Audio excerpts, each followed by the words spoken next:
नमस्कार। आज हम चर्चा करेंगे कॉन्ट्रैक्ट सेकंड के बारे में।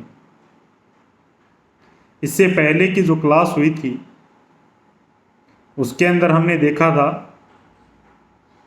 इंडियन कॉन्ट्रैक्ट एक्ट, भारतीय संविदा अधिनियम कौन से करार को विधि के द्वारा परिवर्तनीय करता है या कौन से एग्रीमेंट एनफोर्सेबल बाय लॉ हैं। तो इसके अंदर हमने देखा था कि भारतीय संविदा अधिनियम मुख्यतः जो वाणिज्यिक प्रकृति के, जो कॉमर्शियल नेचर के जो एग्रीमेंट हैं उन्हीं को ही एनफोर्सेबल बाय लॉ करता है। और सेक्शन 2H के अंदर हमने परिभाषा देखी थी कॉन्ट्रैक्ट की।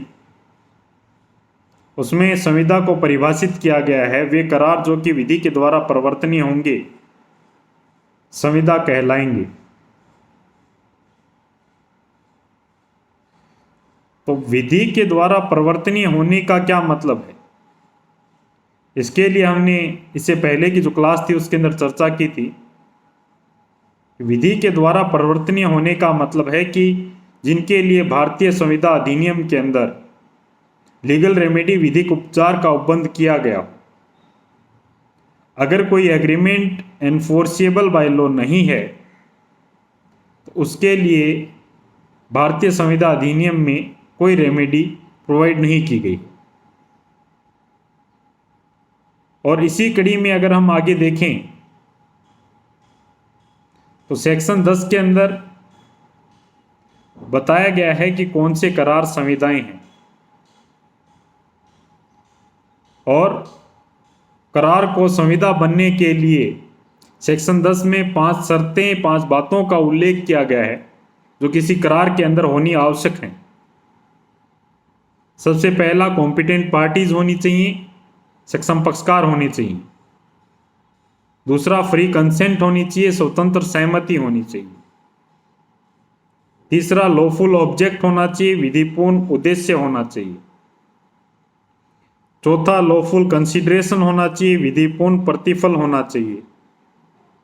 और पांचवा, ऐसे करार को अभिव्यक्त रूप से शून्य घोषित नहीं किया गया हो, एक्सप्रेसली उसे वॉइड डिक्लेयर नहीं किया गया हो। तो ये 5 चीजें किसी भी करार को संविदा बनने के लिए आवश्यक है। सबसे पहले अगर हम देखें कि सक्षम पक्षकार होने चाहिए, कॉम्पिटेंट पार्टीज होनी चाहिए। इसके लिए सेक्शन 11 के अंदर बताया गया है कि कौन सी पार्टीज कॉम्पिटेंट हैं या पक्षकारों को सक्षम होने के लिए किन किन चीज़ों का, किन किन बातों का होना आवश्यक है। इसके लिए सेक्शन 11 में बताया गया है। और सेक्शन 11 में सबसे पहली बात जो होनी चाहिए, पक्षकार वयस्क होने चाहिए, मेजर होने चाहिए। दूसरा, साउंड माइंड होने चाहिए, स्वशिक्षित होने चाहिए। तीसरा, ऐसे एग्रीमेंट को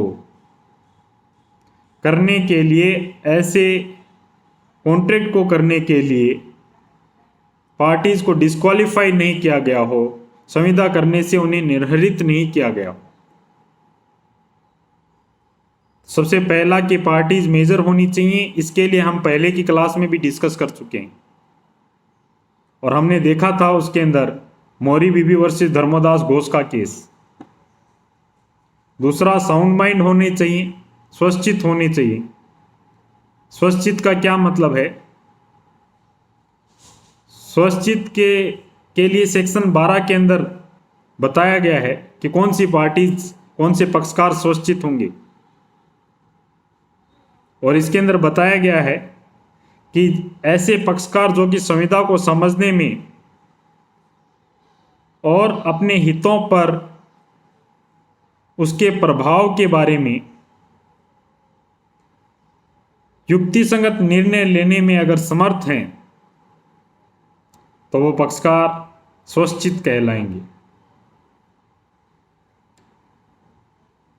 और आगे सेक्शन 12 में क्लियर किया गया है, स्पष्ट किया गया है कि अगर कोई पक्षकार कभी कभी स्वशिक्षित रहता हो और कभी कभी विकर्षित रहता हो तो इसके लिए सेक्शन 12 के अंदर बताया गया है कि अगर कोई पक्षकार कभी कभी स्वैच्छित और कभी कभी विकर्षित रहता हो, तो जब पक्षकार स्वैच्छित होगा उस दौरान अगर संविदा की जाती है तो ऐसी संविदा वैध संविदा होगी। दूसरी चीज जो किसी करार को संविदा के लिए होना आवश्यक है वो है स्वतंत्र सहमति। और इसके लिए सेक्शन 13 में सहमति को बताया गया है, सहमति को परिभाषित किया गया है कि सहमति क्या है। और सेक्शन 13 में बताया गया है कि जहां कहीं पे भी दो या दो से अधिक व्यक्ति सहमत तभी कहे जाएंगे जब वे किसी एक ही बात पर एक ही भाव में सहमत होते हैं। अगर कोई पक्षकार एक ही बात पर एक ही भाव में सहमत नहीं होते हैं तो वो सहमति नहीं कहलाएगी। फिर जो सहमति हो वो स्वतंत्र होनी चाहिए। इसके लिए सेक्शन 14 में बताया गया है कि वो सहमति तभी स्वतंत्र कहलाएगी जब ये 5 चीजें, 5 बातें नहीं होती। सबसे पहला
धन्यवाद।